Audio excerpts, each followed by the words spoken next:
Good morning, students. Welcome to your online class. Today I am here to explain English literature of class 5. We will be studying lesson 9, Sinbad the Sailor.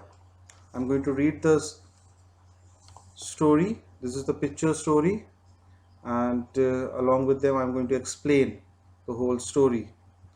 Okay, listen very carefully. So, let's get started. Having returned to Baghdad, Baghdad is the capital of Iraq. After his first adventures, Sindbad, wandering spirit, seized him soon again as he longed up for unknown lands. So Sindbad is an adventurous person. So he was searching all over the some new adventure. Read this picture story to relieve his second adventure. I quickly embark means went on board on a new ship, rigged finally rigged means excellently prepared and manned by a large crew. Man means manually made. The ship is manually made by the crews and sailed away with a good party of merchants. Then, after a few days, we came to an uninhabited island of great beauty. Uninhabited means without people living there, means over there on in this island no one is been living, no person is there, no people are there on this island. So I select a red spot on the bank of a stream to sit and meditate. Oh, now over here the Baghdad said, he was sitting under a tree and said, the soft wind from the trees and the stream murmuring at my feet are making me sleepy. Okay, so the winds are coming from the seashore, and this make this Sindbad sleepy. When I woke up, I realized that the ship had left without me.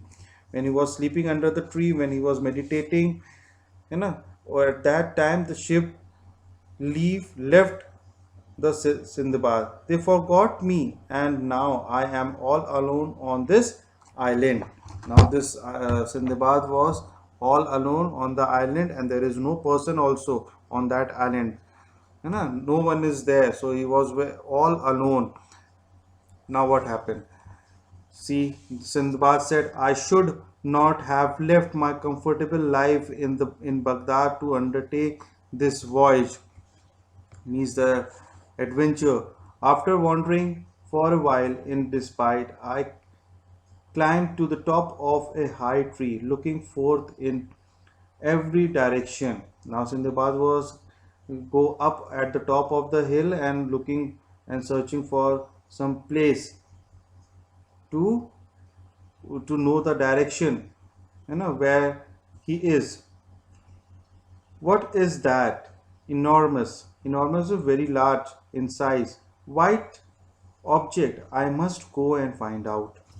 So he saw a very large size object, white color, and he want to go and find out what it is.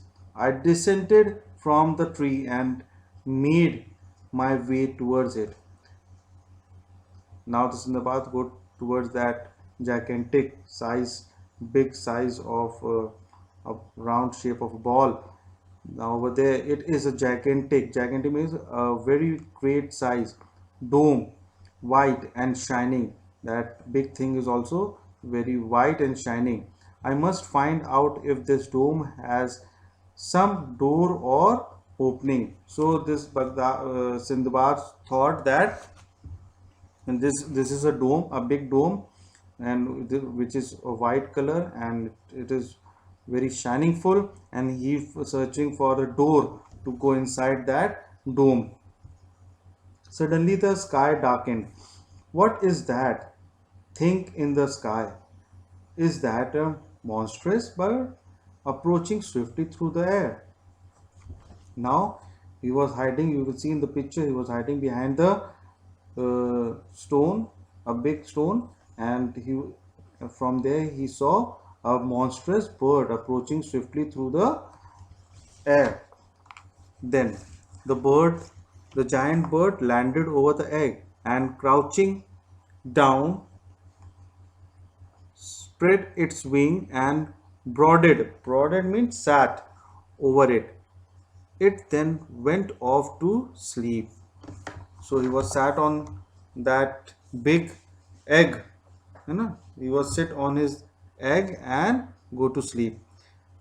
Now Baghdad said, I now recall a story told by travelers about enormous birds called roths that fed their young ones on elephants.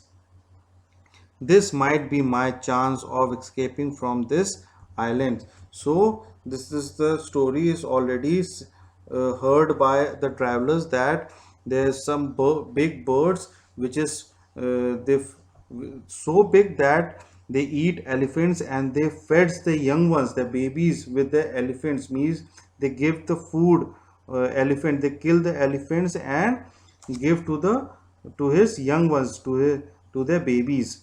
Okay, after that, what happened? I took off my turban and twisted it into a rope. Then I bound one end of it tightly about my waist and fastened the other end securely to one of the bird's feet. So he tied himself to the bird feet.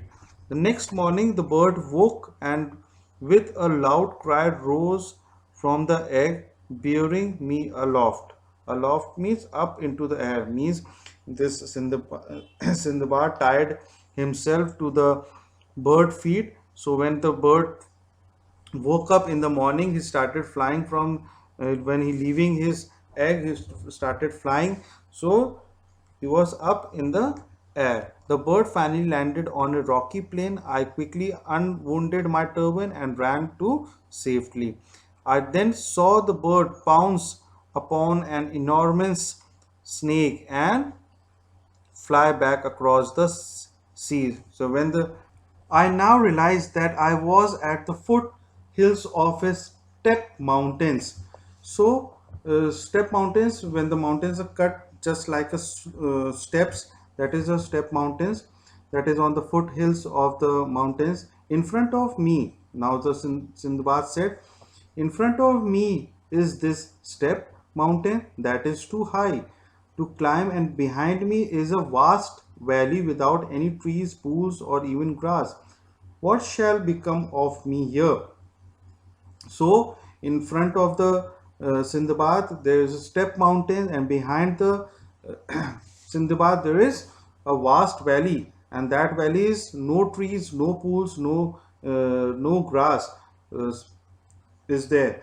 Basically, there you can always see a valley is very beautiful with greenery, with small streams, over there, and small green grasses, tall trees. It looks very beautiful. But over here, this valley is without trees, without pools, or even grass. So, what shall become of me here? This question is asking by the Sindbad. Now, very disappointed, I started walking. The Sindbad was very disappointed and started walking. I had not even walked a few furlongs. Furlongs means a unit for measuring distance. He was measuring the distance. He has an instrument to measure the distance when he was walking. When I realized that the ground I trod was strewn with diamonds of large size. So over there, now the Sindbad said, "O serpents coiled amongst the stones." The serpent means a large snake. Serpents means a large snake. O serpents coiled amongst the stones. This is a cause for alarm. Must be careful. This is an alarm that the serpent, the snake, is amongst the stones. This is the alarm. Sindbad said, fearing for my life, I kept close to the mountain wall. Suddenly I saw the carcass. Carcass means the body of a dead animal, of an animal fall near me with a great noise. So over there is a carcass where he was standing, carcass of an animal, means the dead body of an animal. Now the Sindbad said, "Oh, this must be the valley of serpents, means this is the valley of snakes, large snakes, which I have heard other travelers talk about." Means this Sindbad already heard about this place by the travelers, and this is the place of a large snake. This is the valley of a large snake. I never thought this could be true. Be- uh, Before he was not seeing that place, the Sindhubas were not believing on the travelers what they have said. But after seeing this place, he started believing. Now, merchants threw meat on animal carcass down the mountainside, hoping that some diamonds would stick to the meat. So, what over here the merchant came at this place and they threw the meat or animal bodies, dead bodies, down in the mountain where the large snakes lived. And they hoping that the diamond was stuck on the meat and they pull out. Now, the Sindbad said, "Giant vultures will fly with the meat to the top of the mountains, where the merchants will scare the vultures off and take the diamonds for themselves." So this is the idea that the giant vulture will fly with the meat. When they take the meat, all the merchants threw the meat to over the snake, and when the vulture came to take the meat, the diamonds, all the diamonds which is the foothills of the step over the step mountains, that mountainside, that diamonds were stick on that meat, and the vulture will take off and they take the diamond from themselves. Now what happened? I now had an idea. I filled my pockets with diamonds. Now the Sindbad filled their pocket with diamonds. Then I crawled beneath the carcass of the animals. Then they were going to crawled beneath the carcass and dead body of the animal, and tied myself with it using my turban. Now the idea by the Sindbad that he going to tie himself with the carcass, the dead body of the animal, and when the vulture came, he stick the carcass in his feet, and along with them, this Sindbad is also fly over in the sky. Then it wasn't long before a monstrous vulture came out of the sky and seized the carcass. When it landed at the top of the mountain, the merchants mean scared it away with the loud cries. When the vulture was this monstrous, the big, large vulture came out of the sky, size the carcass, take the body of the animal. This when it landed at the top of the mountain, the merchant was scared when he was with loud cries. Then, on finding no diamonds on the animal's carcass, the merchant began to curse his fate. Immediately approached him. On finding no diamonds on the animal's carcass, the merchant began to curse his fate. When the trick is not working, when he when he throw the carcass, when he throw the meat to over the snake, and no diamond was stick onto it, and so all the merchant were feeling cursed to himself. Then the Sindbad said, "Do not curse your fate, do not curse yourself, for my pocket are full of diamonds you are looking for." So this Sindbad already filled all his pocket with diamonds. So he said to the merchant, "Don't curse yourself. I have all the diamonds in my pocket." When the merchant and his companions heard my story, this Sindbad said, "When the merchant and his companion heard my story, they said that fate had greatly favored me.